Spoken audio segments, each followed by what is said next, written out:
वह समय था कि जब महिलाओं को बाहर निकलने नहीं दिया जाता था, महिलाओं को उपेक्षित रखा जाता था।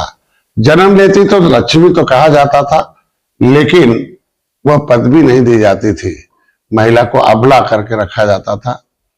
अत्याचार के लड़ने की प्रारूप है फूलन देवी, समाज की प्रेरणा फूलन देवी, और इस मछुआ समुदाय के लिए हम लोगों की एक किरण थी फूलन देवी।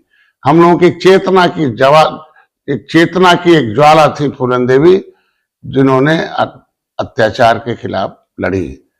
वह जालौन, वह उनका गांव, वह नदी के किनारे, वहां 5 नदियां मिलती हैं।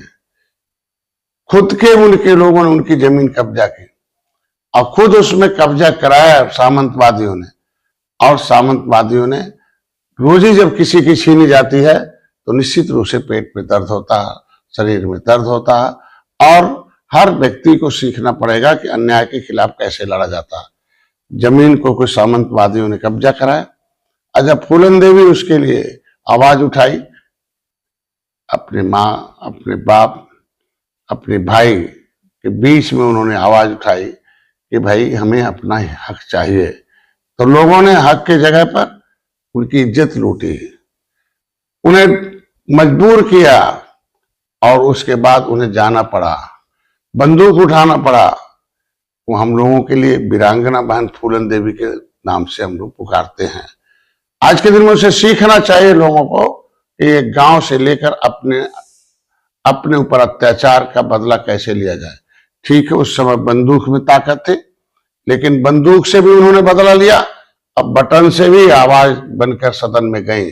आपने देखा होगा कि वह मिर्जापुर से 2 बार सांसद रहे, लेकिन जब अपने हक की बात माना, हक की बात उठाई, अपने लोगों से किए गए वादे कि भाई मैंने आपको वोट दिलवाया है, 2 बार सरकार बनवाया, आपने चौ समुदाय को कहा था कि हम उन्हें हक देंगे, आरक्षण देंगे।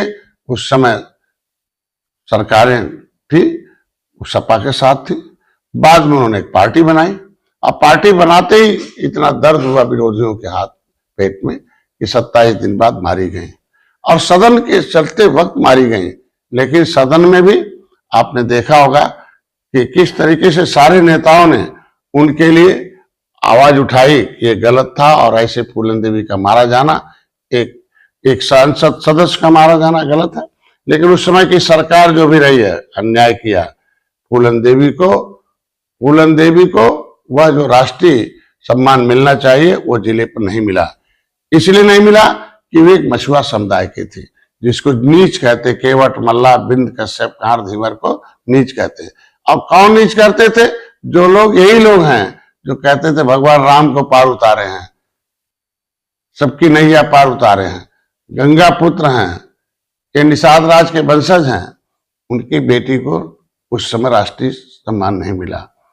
एक पार्टी बनाना सबका हक है, पार्टी बनाना इतना दर्द कि मरवा दिया जाए।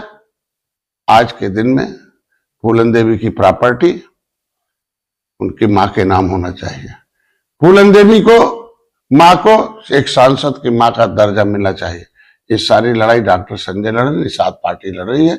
उसको सदन में मैं आवाज भी उठा चुका हूं, आवश्यकता पड़ा तो उसके लिए मैं धरना प्रदर्शन भी करके ज्ञापन भी दिया। सरकार नहीं चेतेगी तो बड़े आंदोलन की तैयारी होगी, क्योंकि बहन फूलन देवी नहीं थी, चिनगारी थी, और चिनगारी को जो न समझ पाए तो आग तो लगना लाजिम है। 25 तारीख को उनका बलिदान हुआ था, शहादत हुआ था। बड़े उसको मैं महिला दिवस के रूप में उसे करता हूं, क्योंकि दुनिया में एक सशक्त महिला का खिताब मिला हुआ था, वो आयरन लेडी का खिताब मिला हुआ है।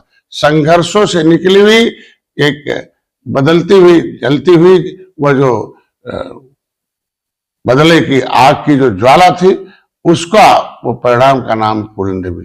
25 तारीख को हम लोग उनका शहादत दिवस बड़े पहले भी मनाते रहे, लेकिन इस बार एक सेना बनेगी फूलन देवी के नाम पर।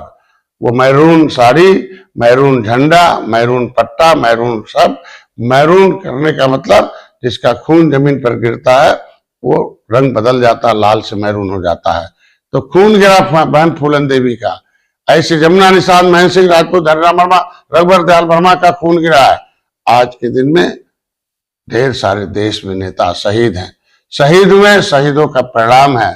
आज फूलन देवी का परिणाम है बलिदान का कि हम लोग खड़े हैं। आज हमारे लोग लड़ने के लिए खड़े हैं। ये मछुआ एक लड़ाकू जात है, मछुआ एक मार्शल कौम है, मछुआ एक मार्शल कौम है। इनको अंग्रेजों ने कहा था ये जातियां हैं, ये बहुत जिद्दी हैं, ये हार नहीं मानने वाली हैं और हक लेने के लिए लड़ाई किसी भी हद तक पार कर सकती हैं। ये अंग्रेजों ने लिख के रखा है, क्रिमिनल कास्ट घोषित जातियां। तो आज फूलन देवी को एक हम लोग आइकान मानते हैं। आज बहन फूलन देवी को हम नमन करते हैं और 25 तारीख को उम्मीद रखता हूं पूरे देश के हर जाति, हर धर्म, हर वर्ग के लोग एक महिला के अंदर चेतना पैदा करना, संघर्ष करके एक सशक्तिकरण का, महिला के सशक्तिकरण का एक संदेश है। और 25 तारीख को निषाद पार्टी हमेशा मनाती है, इस बार भी मनाएगी और पूरे ग्राम सभा स्तर तक मनाएगी और एक बड़ा आयोजन लखनऊ में किया जाएगा, उसको तय किया गया।